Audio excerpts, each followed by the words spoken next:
আনসারি ভাই তাই তো রাগ করবেন না। তারপরে আপনার কাছে আসছি, কালাম ভাই যেগুলো বললেন যে খালেদা জিয়া যদি ইচ্ছা করতেন তাহলে বলতে পারতেন যে আমার এই বাড়িটা আমার হাজবেন্ডের নামে মিউজিয়াম বানিয়ে করতে পারতেন না, এই ব্যাপারে আপনি কি বলবেন? ধন্যবাদ আপনাকে। আমি আসলে কিঞ্চিত লজ্জাবোধ করছি আজকের এই আলোচনায় অংশ নেবার জন্য, কারণ আমি যে দৃশ্যগুলো দেখেছি এবং সরকারের যে তাণ্ডবলীলা বলা চলে যে প্রত্যক্ষ করেছি, তাতে আমি খুব ব্যথিত একজন সাধারণ নাগরিক হিসেবে, একজন সংবাদকর্মী হিসেবে তো বটেই। আসলে আমরা অনেকগুলো ইনস্টিটিউশনকে আর ইনস্টিটিউশন থাকতে দিচ্ছি না এবং সব কিছু আমরা গায়ের জোরে চালাতে চাচ্ছি। সবচেয়ে দুর্ভাগ্যের বিষয় হলো যখন 1/11-এর সময় তথাকথিত একটি সরকার, তত্ত্বাবধায়ক সরকারের নামে, কেয়ারটেকার সরকারের নামে আমরা দেখলাম একটা কেয়ারলেস কেয়ারটেকার আবির্ভূত হলো বাংলাদেশে, এবং তারা যখন রাষ্ট্র পরিচালনা করলো, আমাদের দুনেত্রীকে যখন জেলে বন্দি করা হলো, আমাদের নেতৃত্বকে যখন জেলে আবদ্ধ করে রাখা হলো, তো তখন যখন জেল থেকে বের হলেন, তখন আমি সেদিনও একটা চ্যানেলে বলেছি, আমি একটা ওবায়দুল কাদের একটা বক্তব্য আমার খুব ভালো লেগেছিল। উনি বলেছিলেন যে আমরা আজকে পাঠশালার থেকে, আওয়ামী লীগের প্রেসিডিয়াম সদস্য, উনি বলেছিলেন আমরা আজকে পাঠশালার থেকে বেরোলাম এবং আমরা এটা একটা রাজনৈতিক পাঠশালা, আমরা অনেক কিছু শিখেছি, আমাদের অনেক ভুলভ্রান্তি আছে যেগুলো আর আগামীতে হবে না।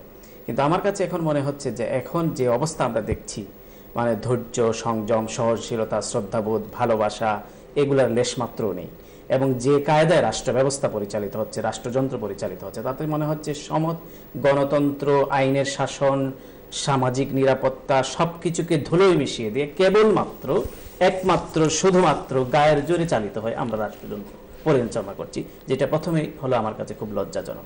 আজকে যে দৃশ্যটি দেখলাম, এটা যদি আজকে শেখ হাসিনার বেলায় হতো আমি একই ভাষায় বলতাম। আজকে যদি প্রধানমন্ত্রী শেখ হাসিনাকে এইভাবে নির্লজ্জভাবে একটি বিরোধী দলীয় নেত্রী, একটি দেশের প্রতিষ্ঠান, যেভাবে প্রতিষ্ঠান প্রধানমন্ত্রী, তো একটা প্রতিষ্ঠানকে যেভাবে টেনে হিচড়ে যে ভাষায় উনি বক্তব্য করছিলেন, আমি খুব দুঃখবোধ করছি। আমরা আবার এগুলার খোঁড়া যুক্তি দেখিয়ে আমরা আবার এগুলো নিয়ে আলোচনা করছি, এটা হলে ওটা হতে পারতো, লেখলেন কি করে, মানে আই ফিল সেই এবং বিলেতের মতো জায়গায়, মানে যেখানে সারা দুনিয়া ফরওয়ার্ড লুকিং, আমরা যাচ্ছি ব্যাকওয়ার্ড লুকিং। তো যেইভাবে তাকে টেনে হিচড়ে 38 বছরের স্মৃতিময় বাড়ি থেকে বের করে দেওয়া হয়েছে, এটা খুবই দুঃখজনক। এখন ব্যাপারটা হলো বাড়িটা কিভাবে আসলো। উনি খুব যথার্থই বলেছেন, 1972 সালে প্রেসিডেন্ট জিয়া যখন কুমিল্লার brigade commander, as a brigadier, উনি এই বাড়িতে প্রবেশ করেন। উনি যখন ডেপুটি চিফ হন তখন ওই বাড়িতে ছিলেন। ওনাকে ডিঙিয়ে যখন জেনারেল শফিউল্লাহকে সেনাপ্রধান করা হয়, উনি ডেপুটি চিফ এই বাড়িতে ছিলেন। সেনাপ্রধান যখন করা হয় এই বাড়িতেই ছিলেন। যখন 81 মে 30 মে যখন শহীদ প্রেসিডেন্ট জিয়া রহমান চট্টগ্রামে শাহাদাত বরণ করেন, যখন পত্রিকার পাতায় ছিল একটি কফিনের পাশে বাংলাদেশ, যখন কোটি কোটি জনতা মানিক মেয়ে অভিনীতে সমবেত হয়েছিল তার জানা যায়, 40 দিন ব্যাপী রাষ্ট্রীয় শোক পালন করা হয়েছিল। সেই 31 মের পরে 12 জুন তৎকালীন অস্থায়ী রাষ্ট্রপতি, উনি একটু ভুল বললেন বা আমি একটু সংশোধন করে যে presidential form of government, the presidential form of গভর্নমেন্টের রাষ্ট্রপতির অর্ডিন্যান্স বলে, এবং রেজিস্ট্রির মাধ্যমে, নামমাত্র মূল্য যদিও, রেজিস্ট্রির মাধ্যমে আপনি এই বাড়িটি বরাদ্দ দেওয়া আছে, কোনো শর্ত সাপেক্ষে নয়। তো একটি রেজিস্ট্রি বাড়ি আপনি বরাদ্দ দিয়েছেন, ধরে নিলাম আমি একটি রাজুক থেকে প্লট পেয়েছি, স্বভাবতই আমি এই প্লটের মালিক। তো এখন আমার যদি সরকারের প্রয়োজন হতেই পারে আমার প্লটের, সরকার সেটি একুয়ার করতে পারে সরকারের প্রয়োজনে। আবার আপনি রাষ্ট্র যখন একজনকে একটা সুবিধা দিবে, সুবিধার কথা যদি ধরি আমি আপনাকে 21 পদক দিলাম, এখন আমি আবার একটা পদকটা আবার ছিনিয়ে নিব আপনার কাছ থেকে, তো সেটা তো হতে পারে না। তো এবং এই প্রশ্নটি আমরা কখনোই দেখি না। ইভেন যদি সেটি অবৈধভাবে, মানে অবৈধ পন্থা হয়, তাহলে কি ফিরিয়ে নেওয়া যায়? না, অবৈধ না। রাষ্ট্র কর্তৃক যখন আপনাকে দেয়া হবে, এবং যখন প্রেসিডেন্ট জিয়া শাহাদত বরণ করলেন তখন যে তার সামাজিক অবস্থা ছিল, আজকে এত কিছু আলোচনা হতো না। আমি সেদিন একটি বলেছি, যদি এত কিছু আলোচনায় আসতো না, যদি প্রেসিডেন্ট জিয়া কেবলমাত্র বীর উত্তম জিয়ার মধ্যেই সীমাবদ্ধ থাকতেন, উনি যদি রাষ্ট্র পরিচালনায় না আসতেন, উনি যদি বাংলাদেশি জাতীয়তাবাদ আদর্শকে প্রতিষ্ঠিত না করতেন, উনি যদি বহুদলীয় গণতন্ত্র প্রবর্তনের দিকে না এগোতেন, বেগম খালেদা জিয়া যদি 3বারের প্রধানমন্ত্রী না হতেন, তারেক রহমান যদি বাংলাদেশের রাজনীতি একটি সম্ভাবনাময় চরিত্রে যদি উপনীত না হতেন, আজ কিন্তু এই বাড়ি কেবলই একটা বাড়ি থাকতো। আমরা এখানে দেখেছি সরকারি বাড়িতে যারা থাকেন, সরকারি বাড়িতে যেমন বরাদ্দ দেওয়া হয়, যে একটি পোস্টের এগেনস্টে বরাদ্দ দেওয়া হয় যে তিনি সে চাকরিরত অবস্থায় ওই বাড়িতে থাকবেন, এবং যখন চাকরি শেষ হয়ে যায়, উনি যখন এলপিআর এ চলে যান, তখন ওই বাড়িতে থাকেন, এবং তারপরেও আবেদনের মাধ্যমে বাড়িতে থাকেন। এবং একজন বাড়ির থেকে যদি উচ্ছেদ করতে হয়, কালকে যে প্রক্রিয়ায় উচ্ছেদ করা হয়েছে, এটা উচ্ছেদ মামলা করতে হয়, সেই মামলার মাধ্যমে তাকে এভিকশন বাড়ির থেকে উচ্ছেদ করতে হয়। তো সকল ধরনের আইনকে, ইভেন সকালবেলা তারা চিফ জাস্টিসের শরণাপন্ন হয়েছেন। যেহেতু 29 তারিখ এটার হিয়ারিং হবে, অ্যাপিলেট ডিভিশন একটা পিটিশন আছে, তো অ্যাটলিস্ট বলা হয়েছিল বেগম খালেদা জিয়া কিন্তু আইনের সকল প্রক্রিয়ার প্রতি শ্রদ্ধা রেখে তিনি কিন্তু আদালতের শরণাপন্ন হয়েছিলেন। এবং চিফ জাস্টিস বলেছেন যে চিফ জাস্টিসের সঙ্গে দেখা করা যখন হলো, উনি বলেন যে 29 তারিখ পর্যন্ত উনি এটা রক্ষা করা হবে। কিন্তু এই চিফ জাস্টিসের আশ্বাস এগুলোকে কোনো কিছুকে তোয়াক্কা না করে যেভাবে এবং কিভাবে করা হলো, ক্যান্টনমেন্টকে সামরিক শক্তিকে জনগণের মুখোমুখি দাঁড় করিয়ে দেওয়া হলো। উনি বললেন যে এই আওয়ামী লীগ আইএসপিআর, যেটা আন্তঃবাহিনী গণসংযোগ অধিদপ্তর, এটা হচ্ছে সামরিক বাহিনীর একটি অধিদপ্তর এবং এটা সরকারি প্রতিষ্ঠান। আইএসপিআর কে দিয়ে, পুলিশকে দিয়ে আমরা নানামুখী যন্ত্র ব্যবহার করে যেভাবে আমরা চালিত হচ্ছি, এটা কিন্তু খুব দুর্ভাগ্যজনক। এটা কিন্তু কারোর জন্য ভালো নয়। তো আমি আগে বলেছি, এটা যে শেখ হাসিনার বেলায় হতো তাও আমি একই ভাষায় বলতাম। তো এটির জন্য আমরা যে সমস্ত উদাহরণগুলো টানছি এবং যেদিকে আমরা দাবিত হচ্ছি, আমাদের যে গণতন্ত্রের প্রতি আমরা যে অশ্রদ্ধা পোষণ করছি, এটি কিন্তু খুব নেতিবাচক প্রভাব ফেলছে। যেমন আজকে আমি যদি বলি, আপনি মানে একটা বিরোধী দলীয় নেত্রী 3 বার যিনি প্রধানমন্ত্রী বলেছেন, আমি কোট অ্যান্ড আনকোট আমি বলছি, সরকারের এই আচরণে আমি শুধু অপমানিত ও লজ্জিত নই, আমি শুধু অপমানিত নই, লজ্জিত বোধ করছি। তিনি বলেন, কান্নাজড়িত কণ্ঠে বলেছেন যে আমার ঘরের দরজা ভেঙে তারা ঢুকেছে, ঘর তছনছ করেছে, মালামালের কোনো তালিকাও তারা আমাকে দেয়নি, আমার পরিবারের সদস্যের উপর হাত উঠাতেও তারা দ্বিধাবোধ করেনি, লাঠি সোটা দিয়ে বেডরুম সহ অন্যান্য কক্ষের জিনিসপত্র নষ্ট করেছে, বাড়ির গেটের গ্রিল কেটে তালা ভেঙে প্রবেশ করেছে তারা, কাজের লোক তাদের পরিবারের সদস্যদের আগে আটক করে অজ্ঞাত স্থানে নিয়ে গেছে, উচ্ছেদকারীরা তার বেডরুমের দরজা ভেঙে, এ সময় তারা বলেছে তিনি যেতে না চাইলে তাকে কোলে করে গাড়িতে তোলা হবে। তো এটি একটি দেশের গণতান্ত্রিক ব্যবস্থা। অবশ্যই আমি ভেবেছিলাম যে এটি যদি একটা নিরঙ্কুশ নির্বাচনের মাধ্যমে হোক অথবা একটি প্রশ্নবিদ্ধ বিতর্কিত নির্বাচনের মাধ্যমে এই সরকার ক্ষমতায় আসুক, আমি ভেবেছিলাম যে অন্তত এখানে তারা এই 2 বছরের মঈনুদ্দিন ফখরুদ্দিনের যে জগদ্দল পাথরের মতো বাংলাদেশের জাতির উপর বসেছিল, যে এটির ধারাবাহিকতা থাকবে না। কিন্তু খুব দুর্ভাগ্য, তাদের জ্ঞাতসারে হোক সরকারের অথবা অজ্ঞাতসারে হোক, মঈনুদ্দিন ফখরুদ্দিনের তারা ভর করেছে এবং জেনেকারজনক ভাবে বেগম খালেদা জিয়াকে বের করা হয়েছে। এটা অনেক যুক্তি দিতে পারে, এটার পক্ষে বিপক্ষে অনেক যুক্তি থাকতে পারে, কিন্তু সাদামাঠাভাবে আমরা যে দৃশ্য দেখেছি টেলিভিশনে, এটি কখনোই কাঙ্ক্ষিত নয়। Thank you. নেককারজনকভাবে খালেদা জিয়াকে বাড়ি থেকে উচ্ছেদ করা হলো, এটা এই ব্যাপারে আপনার বক্তব্য কি? ধন্যবাদ। পুলিশ, র্যাব, একজন বিরোধী দলীয় নেত্রী, তাকে যদি বলা হতো যে আপনি চলে যান, হ্যাঁ, না গেলে আপনারা আবার হয়তো কোর্টে যেতে পারতেন বা আইনের আশ্রয় নিতে পারতেন, এত পুলিশ, এত র্যাব, এত আর্মি, এসব রাষ্ট্রের এই মানে রাষ্ট্রযন্ত্র কেন ব্যবহার করা হলো? ধন্যবাদ। আমি প্রথমে চ্যানেলের দর্শক শ্রোতা সবাইকে আমার সালাম জানাই। আমি প্রথমে শুরু করতে চাই ব্যারিস্টার আব্দুল সালাম, তিনি বলছেন এই দিনটি খুব ঐতিহাসিক। আমি তার এই ঐতিহাসিক দিন, ঐতিহাসিক এবং এর সাথে অনেক কথা বলছেন, কলঙ্কজনক অভ্যাস হচ্ছে। আচ্ছা, এখানে ঐতিহাসিক দিকটাকে আমি স্বীকার করি, তবে 2টা কারণ। প্রথমেই যে আজকে আপনারা জানেন গণতান্ত্রিক বিশ্বে অং সান সু কিকে মুক্তি দেওয়া হয়েছে, এটা গণতান্ত্রিক বিশ্বের জন্য একটা ঐতিহাসিক দিন এবং বাংলাদেশে আইনের শাসন প্রতিষ্ঠার জন্য বাংলাদেশ এক ধাপ এগিয়ে গেল। আপনারা বলছেন এখন আমার কি উচ্ছেদ করা, এটা উচ্ছেদ না, এটা দেখেন, এটা যদি রাজনৈতিক ইস্যু হিসেবে আপনারা প্রতিষ্ঠা করার চেষ্টা করেন, আমি একমত যে এটা রাজনৈতিক ইস্যু। তো খালেদা জিয়াকে যখন বাড়িটা বরাদ্দ দেওয়া হয়, এই বাড়িটা এবং আরেকটা বাড়ি, এটা যদি রাজনৈতিক একটা সুবিধা দেওয়া হয়, আমি মানি এটাও ঠিকই আছে, কিন্তু যখন নোটিশ করে এই বাড়িটা ছেড়ে দেওয়ার জন্য বলা হয়, এটাও আমি রাজনৈতিক হিসেবে ধরে নেই। কিন্তু সেই রাজনৈতিক ইস্যুকে রাজনৈতিকভাবে মোকাবেলা না করে খালেদা জিয়া সেই জিনিসটা যখন আদালতে নিয়ে গেলেন, আদালতের উপরে তার বিশ্বাস আছে, কারণ বাংলাদেশের আদালত এখন স্বাধীন এবং নিরপেক্ষ বিচার করার ক্ষমতা রাখে, এই জন্যই কিন্তু আদালতের শরণাপন্ন তিনি হয়েছেন। এবং আদালত যে রায় দিয়েছে বাংলাদেশের হাইকোর্ট, এটা চূড়ান্ত, এবং এই চূড়ান্ত রায়ের বিরুদ্ধে তিনি আপিল করার সুযোগ আছে কি আছে না সেটা এখন লিভ পিটিশনে নির্ধারিত হবে। একটা জিনিস আমি সবচেয়ে আশ্চর্যের বিষয় আমি লক্ষ্য করি যে বিএনপি আপনারা দেখবেন যে অনেকগুলো ব্যারিস্টার এবং তার সাথে প্রাক্তন জাজ টিএস খান, একজন মানে ঝানু লয়ার, তিনি ফর্মার জাজ, এবং আজকেও দেখছেন যে চিফ জাস্টিসের কাছে যারা গেছেন তারা বাংলাদেশের স্বনামধন্য বিচারক লয়ার, তারা কিন্তু খালেদা জিয়াকে মক্কেল হিসেবে মিসলিড করছে। এই ব্যাপারে কোনো রিটই হয় না, যেখানে স্পেসিফিক প্রভিশন থাকে, আইন থাকে, সেখানে রিট করা যায় না। এই দেশে আপনি দেখবেন এই রিটটা বিএনপির যারা আইনজীবী তারা তাদের রাজনীতিকে ফলো করার জন্য, আননেসেসারি আনডিউ ইনফ্লুয়েন্স ক্রিয়েট করার জন্য তারা এটাকে রিটে, খালেদা যেহেতু একজন লে পারসন, লিগালি সে ল জানে না, সে প্রাইম মিনিস্টার 3 বার কেন 4 বারও হতে পারেন, সে জানতেন না যে এটা রিট করা যায় কিনা, কিন্তু আইনজীবীরা তাকে মিসলিড করে এটাকে রিট করানো হলো। এই রিট খারিজ করার মানে যে এখানে রিটই চলতে পারে না। আমি যদি এখানে হাইকোর্টের বিচারক হতাম, এই রিট আমি প্রথম ফার্স্ট স্ক্রুটিনিতে এটাকে অ্যালাউ করতাম না এখানে, কারণ there is a specific provisions, there is a law. আমার এই ভাইয়ে বললেন যে কোনো টার্মস অ্যান্ড কন্ডিশন নাই। এই দেশে আপনি যখন একটা লিজল প্রপার্টি কিনবেন, আপনি যদি গ্রাউন্ড রেন্ট আপনি না দেন, ওই গ্রাউন্ড আপনার যে ল্যান্ডলর্ড আর কি, সে কিন্তু আপনার লিজ বাতিল করতে পারে। প্রত্যেক দেশে এটা কিন্তু ব্রিটিশ মেড ল। বাংলাদেশের তদ্রূপ যে কোনো প্রপার্টি, আপনি যদি সরকারি কোনো প্রপার্টিকে লিজ দেওয়া হয়, এখানে কতগুলো টার্মস অ্যান্ড কন্ডিশন থাকে। অ্যান্ড এই পার্টিকুলার প্রপার্টিটা, এটা ভেরি ভেরি ইম্পর্ট্যান্ট একটা প্রপার্টি। এটা এই লিস্টেড ক্যাটাগরি প্রপার্টি, রাষ্ট্রীয় আপনার নিরাপত্তার প্রশ্ন এই প্রপার্টির সাথে জড়িত এখানে। যাই হোক, আমি অনেক কথায় যাব না। আমি মনে করি যে বাংলাদেশে আইনের শাসন প্রতিষ্ঠিত হয়েছে।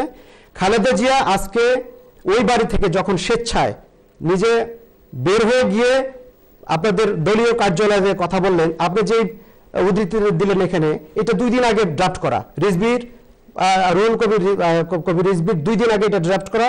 এবং আপনি যদি যৌক্তিকভাবে ব্যাখ্যা করেন যে ওই মইনুল রোডের বাড়ি থেকে গুলশান অফিসে যাইতে মাত্র 15 মিনিট সময় লাগে, এই এত বড় ফিরিস্তি তিনি কোথায় থেকে দিলেন এখানে?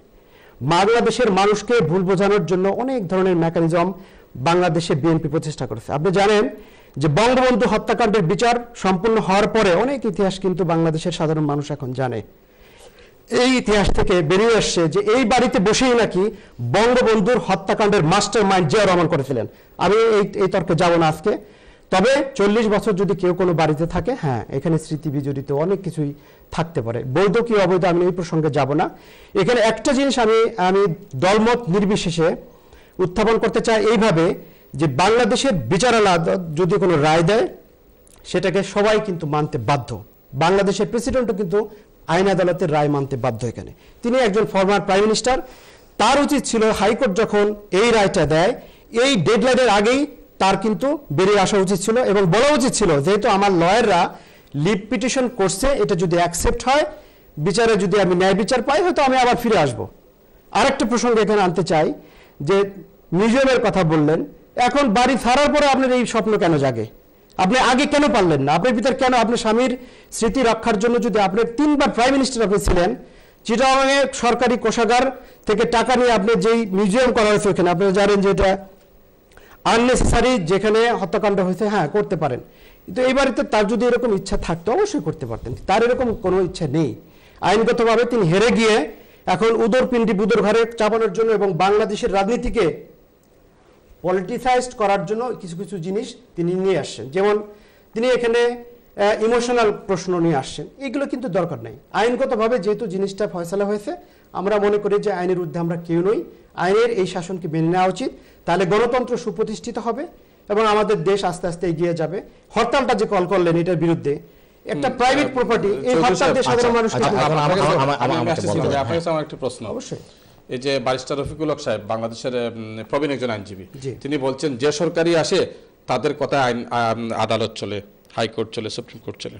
আমি তার কথায় একমত নই। এই কারণে তিনি যখন আজকে অনেকগুলো আইনজীবীদের নিয়ে চিফ জাস্টিসের বাসায় গেলেন, আপনারা খেয়াল করবেন, চিফ জাস্টিস কিন্তু বিচার বিভাগের প্রধান, তার কিন্তু এক্সিকিউটিভ পাওয়ার নেই। তিনি আইন বলে একটা রায় দিবেন, সেটাকে এক্সিকিউট করার দায়িত্ব হলো গভর্নমেন্টের। এখানে এই লয়াররা যে আননেসেসারি আনডিউ ইনফ্লুয়েন্স করার জন্য প্রধান বিচারপতির কাছে গেলেন এবং আমি মনে করি বিচার বিভাগকে তারা বিব্রত করলেন এখানে, এবং তারা একটা বাজে নথির স্থাপন করলেন। আজকে যদি prime minister, he did not even make application for extension of the eviction notice.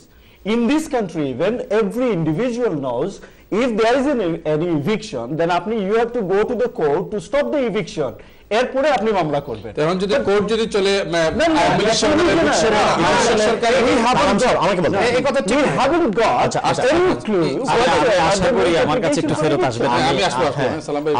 আমাকে বলতে দেন।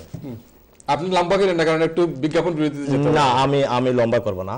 প্রথম কথাটা যে হলো যে আমি ব্যারিস্টার কালাম সাহেব যে কথাটা বলছেন, আমরা বিং এ লয়ার, এখানে আমরা কিন্তু এখন শুধু রাজনৈতিকভাবে না, নেশনের ইন্টারেস্টের কথা চিন্তা করে আমাদের কথা বলতে হবে। আমরা বিং এ লয়ার, আমরা এখানে কথা বলতেছি একটা আইনের বিষয় নিয়ে কথা বলতেছি এবং দেশের একটা ক্রাইসিস মোমেন্টে আমরা কথা বলতেছি। জনগণ কিন্তু আমাদের ওয়াচ করতেছে। প্রথম কথা হলো যেটা আপনি বলছেন যে উনি যেহেতু বলছেন, তারপরে আমি রিপিট করতে যাচ্ছি না, তারপরে ওই সময় প্রেসিডেন্সিয়াল ফর্ম অফ গভর্নমেন্ট ছিল, যখন সাত্তার সাহেব যখন রেজিস্ট্রি করে দেন, একটা ডিড যখন সরকারিভাবে রেজিস্ট্রেশন করা হয়, রেজিস্টার করা হয় সরকার থেকে, যতক্ষণ পর্যন্ত আরেকটা ডিড ওই ডিডের উপরে না করা হয় ততক্ষণ পর্যন্ত এই ডিড এমনিতেই ভ্যালিড। তারপর হচ্ছে যে ওই সময়ের cantonment land administration act rules 1937 অনুযায়ী যেভাবে করা হয়েছিল, রুলস খয়ের ছাইরে বলা হয়েছে, ক্লিয়ারলি বলা হয়েছে যে সেনানিবাসে এটা পরিষ্কারভাবে বলা হয়েছে যে এইভাবে ইজারা দিতে পারে, এখানে কোনো সমস্যা নেই। তারপরে কথাটা হচ্ছে সেকেন্ড পয়েন্ট, যেটা হচ্ছে যে ওই আইন যে ছাইরের খ অনুযায়ী এখনো সেনানিবাসে অনেক প্রাক্তন সেনা কর্মকর্তা এমনকি সাধারণ ব্যক্তি এখানে বসত বাড়ি করতেছেন নিজের থেকে বিল্ডিং ডেভেলপমেন্ট করে।